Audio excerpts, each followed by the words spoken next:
laissé souvent la porte ouverte aux choses qui me perdent. Mais maintenant, je peux racheter le temps. Je désire aujourd'hui lui consacrer ma vie. Je ne veux plus laisser à l'ennemi un accès. Je laisse à Dieu le soin de me diriger, car j'ai besoin plus que jamais que ma vie soit inondée de l'onction de Dieu dans ma vie, de la puissance du Saint-Esprit.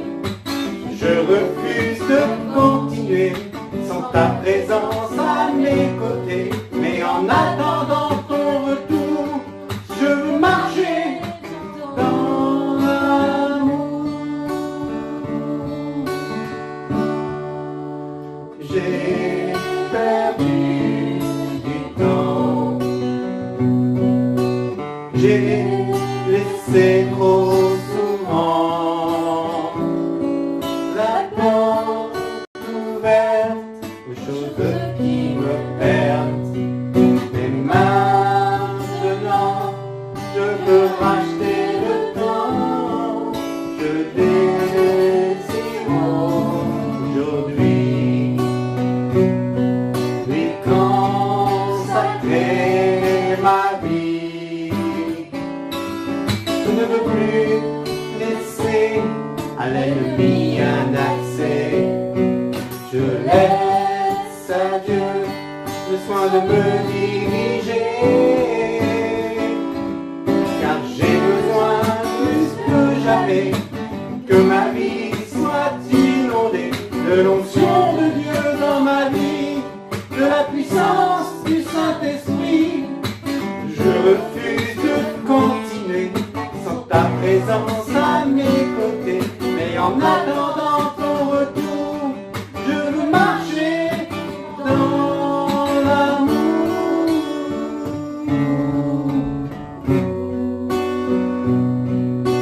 Dans l'amour.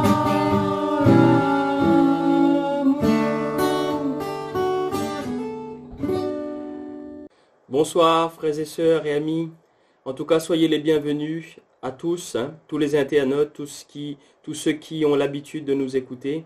En tout cas, soyez les bienvenus et c'est vraiment une grâce et une joie pour moi de pouvoir partager la parole du Seigneur avec vous ce soir. En tout cas, soyez bénis. Donc le thème de ce soir, c'est « Si nous persévérons, et nous régnerons avec lui ». Mon frère, ma sœur, si tu persévères jusqu'au bout, alors tu régneras avec le Seigneur. Mais avant de commencer, j'aimerais vous poser une question. Aujourd'hui, là, à cet instant, est-ce que vous êtes toujours attaché et confiant en la personne de Jésus-Christ? Est-ce que vous voulez vraiment continuer à vivre pour Jésus-Christ? Ou est-ce que dans votre cœur, dans vos pensées, ça va de droite vers la gauche et vous êtes plus dans l'assurance? J'aimerais vous dire une chose ce soir, il faut tenir bon et ferme et il faut persévérer. Vous savez que Jésus-Christ, il est mort pour chacun d'entre nous. Il avait vu que sans lui, nous n'aurions pas pu y arriver jusqu'au bout. Il est venu sur cette terre pour nous montrer que tout était possible. Et d'ailleurs, à la croix, avant de partir, il a dit « tout est accompli ». C'est-à-dire, il nous a montré le chemin qui mène à la vie. D'ailleurs, il dira « je suis le chemin, la vérité et la vie ». Il nous a montré le chemin. Et aujourd'hui, vous et moi, j'aimerais vous dire, ce n'est pas le moment d'abandonner. Nous ne devrions pas abandonner, mais devrions vraiment persévérer et y aller jusqu'au bout avec le Seigneur. Vous savez, dans Colossiens au chapitre 2, verset 13, Colossiens chapitre 2, verset 13, il nous est écrit, c'est Paul qui parle, qui dit « Vous qui êtes morts par vos offenses et par l'incirconcision de votre chair, il vous a rendus à la vie avec lui. En nous faisant grâce pour toutes nos offenses, il a effacé l'acte dont les ordonnances nous condamnaient et qui subsistait contre nous. Il a détruit en clouant à la croix. » Amen. Jésus-Christ a tout mis à la croix. Il a cloué tous nos péchés, toutes nos offenses à la croix. Vous et moi, nous sommes libres en Jésus-Christ. Ce texte commence par, Paul dira, « Vous qui étiez morts par vos offenses, à cause de nos péchés, Jésus-Christ nous a rendus à la vie. » Mon frère, ma soeur, n'abandonne pas. Parce que si tu abandonnes, ça voudrait dire que Jésus-Christ est venu pour rien. Ça voudrait dire que, en fait, il a fait tout ce parcours pour nous donner le chemin, la vérité, la vie, pour nous donner la vie éternelle pour rien. Alors aujourd'hui, nous ne devrions pas abandonner. Jésus-Christ est fidèle. C'est le prince de la paix. C'est celui qui veut te bénir, t'encourager ce soir. Et je peux vous dire une chose. Il faut surtout vraiment rester ferme et rester vraiment accroché à sa parole. D'ailleurs, Paul dira dans 2 Timothée au chapitre 2, 2 Timothée chapitre 2 verset 8, il est écrit « Souviens-toi de Jésus-Christ ». Paul va dire à Timothée « Souviens-toi de Jésus-Christ ». Mon frère, ma sœur, souviens-toi de Jésus-Christ. Lui qui justement a été ramené d'entre les morts. Parce que non seulement il est allé à la croix, il est mort pour chacun d'entre nous, mais Jésus-Christ est ressuscité. Il vit en nous. Si Paul dit « Souviens-toi de Jésus-Christ », j'ai envie de vous dire, quand vous avez rencontré le Seigneur, il a posé sa main dans votre vie, il a transformé votre cœur, votre vie. Vous avez passé par des moments compliqués, il a été fidèle, il vous a sorti de ces situations-là. Alors gardez cela dans votre cœur. Et ce soir, j'aimerais vous dire, persévérez. S'il l'a fait dans le passé, croyez-le, il peut le faire encore aujourd'hui et il le fera encore demain. Parce que Jésus-Christ est le même hier, aujourd'hui et éternellement. Alors persévère et garde vraiment cette parole sur ton cœur ce soir, mon frère, ma soeur. Persévère, mais n'abandonne pas. La parole de Dieu est une puissance. La parole de Dieu est une puissance. Dans Romains au chapitre 5, verset 3, il est écrit « Bien plus, nous nous réjouissons même dans la détresse, même dans la difficulté. » Vous savez pourquoi? Parce que sachant que l'affliction va nous emmener justement à la persévérance. Quand nous sommes dans une situation difficile, alors nous sommes obligés à nous accrocher à Jésus-Christ et nous persévérons à ce moment-là. Et cette persévérance va nous emmener à la victoire. C'est ce qui est écrit dans ce verset. Dans la victoire de l'épreuve. Et cette victoire, c'est notre espérance. Mon frère, ma soeur, Jésus-Christ est mon espérance. Jésus-Christ est ton espérance. Et oui, la détresse, la difficulté nous emmène à persévérer. Mais si nous abandonnons, nous n'allons pas avoir la victoire. Mais si vous et moi, nous persévérons, alors nous allons pouvoir vivre la victoire que Jésus-Christ nous a déjà donnée à la croix. Nous devrions vraiment tenir bon et ferme. Et Paul dira que l'évangile, la bonne nouvelle, il a souffert pour cela. Mais il a tenu bon. Il est écrit justement dans 2 Timothée chapitre 2 verset 9. Vous pouvez garder votre Bible ouverte dans 2 Timothée chapitre 2 verset 9. Nous allons le parcourir, vous allez voir. Il est écrit « La bonne nouvelle, l'évangile, pour laquelle je souffre jusqu'à être lié. » Oui, il était en prison. Jusqu'à être lié comme un malfaiteur. Mais il va dire « Mais la parole de Dieu, elle, n'est pas liée. C'est pourquoi je supporte tout à cause des élus, afin qu'eux aussi obtiennent le salut qui est en Jésus-Christ avec la gloire éternelle. Amen. Paul, il est en train de dire qu'il souffre, il passe par des moments difficiles, c'est une chose. Mais il va reconnaître une chose, c'est que lui, même s'il est lié physiquement, la parole de Dieu, elle n'est pas liée. La parole de Dieu, elle n'est pas liée. Elle transforme encore des cœurs et des vies. Et j'aimerais vous dire une chose, dans la suite de ce verset, Paul il va dire une chose.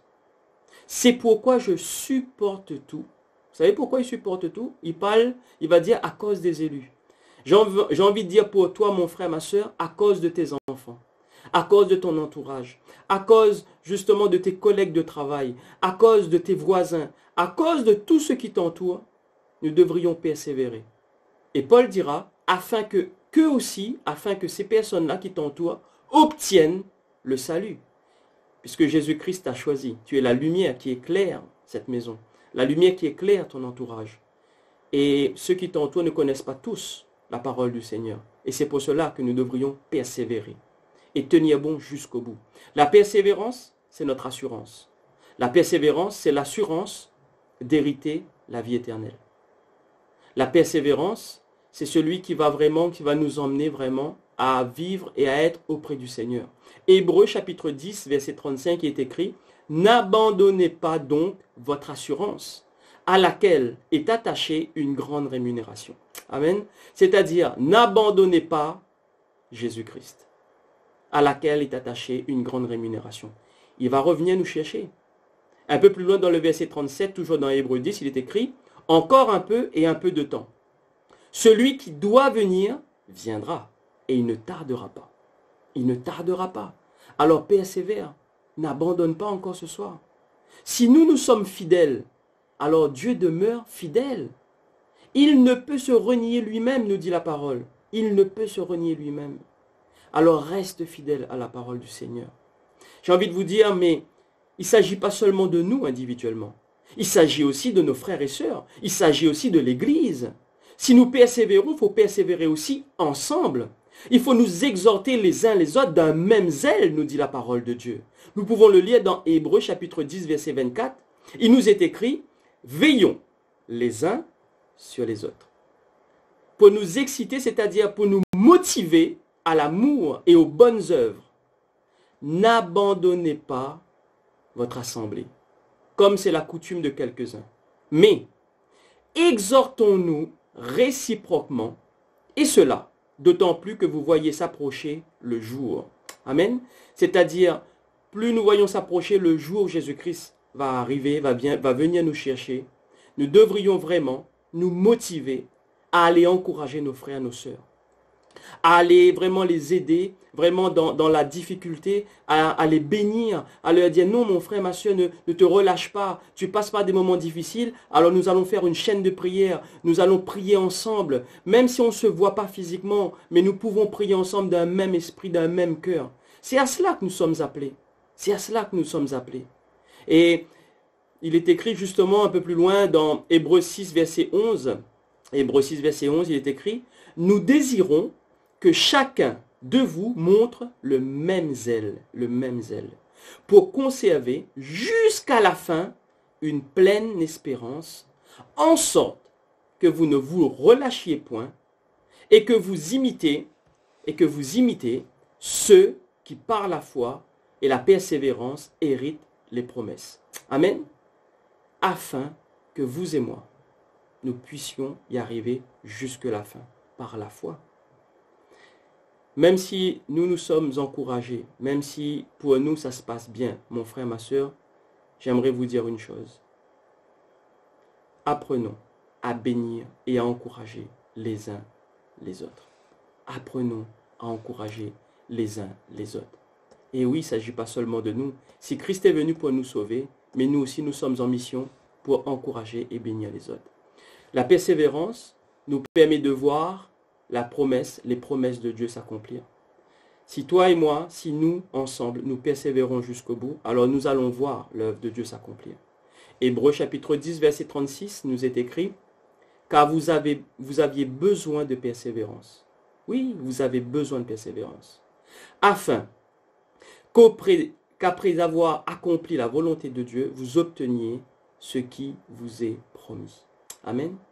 Vous avez besoin de persévérance afin qu'après avoir accompli la volonté de Dieu, c'est sa volonté, que nous tenions bon, que nous puissions persévérer jusqu'au bout, que nous puissions obtenir ses promesses. Et oui, dans Hébreux chapitre 10, verset 38, il nous est écrit, « Mon juste vivra par la foi. Mais s'il se retire, il y a un mais là, mais s'il se retire, mon âme ne prend pas plaisir en lui. » Mais, frères et sœurs, vous et moi, nous ne sommes pas de ceux qui se retirent pour se perdre, mais de ceux qui ont la foi pour sauver leur âme. Amen. Pour sauver leur âme. Mon juste vivra par la foi. Si dans la parole de Dieu il est écrit que mon juste vivra par la foi, il s'agit de vous là. Il s'agit de votre foi. Le Seigneur parle de vous. Mon juste, il parle de vous là. Mon juste vivra par la foi. Alors n'abandonne pas. Persévère parce que le Seigneur a confiance en vous. Il a confiance en votre foi. Alors gardons-nous et restons ensemble. Motivons-nous les uns les autres. Restons fermes et nous régnerons aussi avec lui, ensemble. Paul va motiver, va encourager Timothée. Et j'aimerais vous donner ce passage pour vous aussi ce soir, dans 1 Timothée chapitre 4, verset 16. 1 Timothée chapitre 4, verset 16. Il est écrit, Paul dira à Timothée, veille sur toi-même et sur ton enseignement. Mon frère, ma soeur, veille sur toi-même et sur ton enseignement. Persévère dans ces choses, car en agissant ainsi, tu te sauveras toi-même et tu sauveras ceux qui t'écoutent. Amen. En persévérant, en faisant attention à notre enseignement, en veillant vraiment sur les uns et les autres, en persévérant, mon frère, ma soeur, tu te sauveras toi-même et ceux qui t'entourent. Alors persévérons ce soir. N'abandonnons pas ce soir. 2 Timothée 2, chapitre 12 nous dit, verset 12, nous dit, si nous persévérons, nous régnerons aussi avec lui. Mais malheureusement, si nous le renions, il nous reniera aussi. Mais une chose est sûre, mon frère, ma soeur, encore un peu de temps. Encore un peu de temps. Et celui qui doit venir, viendra. Viendra. Et il ne tardera pas, nous dit la parole. Mais quand Jésus-Christ reviendra, dans quel état de cœur, dans quelle position va-t-il nous retrouver? Est-ce qu'il va nous retrouver avec une confiance, un amour pour lui, et nous allons vraiment hériter de la vie éternelle avec lui? Ou est-ce que quand il va revenir, nous serions dans l'abandon, nous aurions déjà abandonné depuis un moment? Ce soir, nous ne sommes pas de ceux qui abandonnent. Nous ne sommes pas de ceux qui se retirent, mais nous sommes ceux qui tiennent bon jusqu'au bout. Alors, persévère et ton âme sera sauvée, toi et ceux qui t'entourent. Que le Seigneur vous bénisse, soyez encouragés et ensemble, nous y arriverons. Ensemble, nous régnerons avec le Seigneur. Que le Seigneur vous bénisse, frères et sœurs et amis. Amen.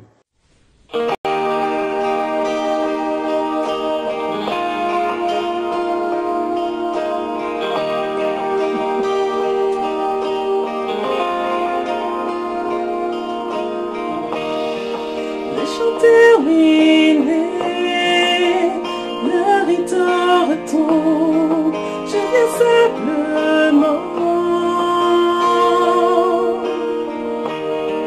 porter mon offrande, car j'ai le désir de réjouir ton cœur. J'apporte plus qu'un beau chant, chanter ne suffit pas pour répondre à ton appel. Les apparences sont trompeuses, tu vois bien au-delà. Oh Dieu, tu sondes mon cœur. Je reviens au cœur de la louange, tout est centré sur toi.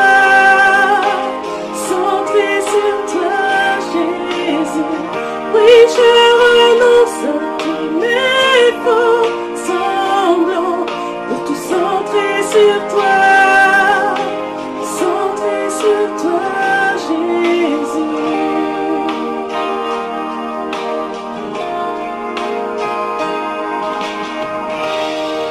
Ouais, l'éternité qui peut exprimer ce dont tu es dit. Que faible et pauvre, je te donne tout, pour toute ma vie. J'apporte plus qu'un beau chant, chanter ne suffit pas pour répondre à ton appel. Les apparences sont trompeuses, tu vois bien au-delà. Oh Dieu, tu sondes mon cœur. Je reviens au cœur de la louange, tout est centré sur toi, centré sur toi, Jésus. Oui, je renonce à tous les faux semblants pour tout centrer sur toi.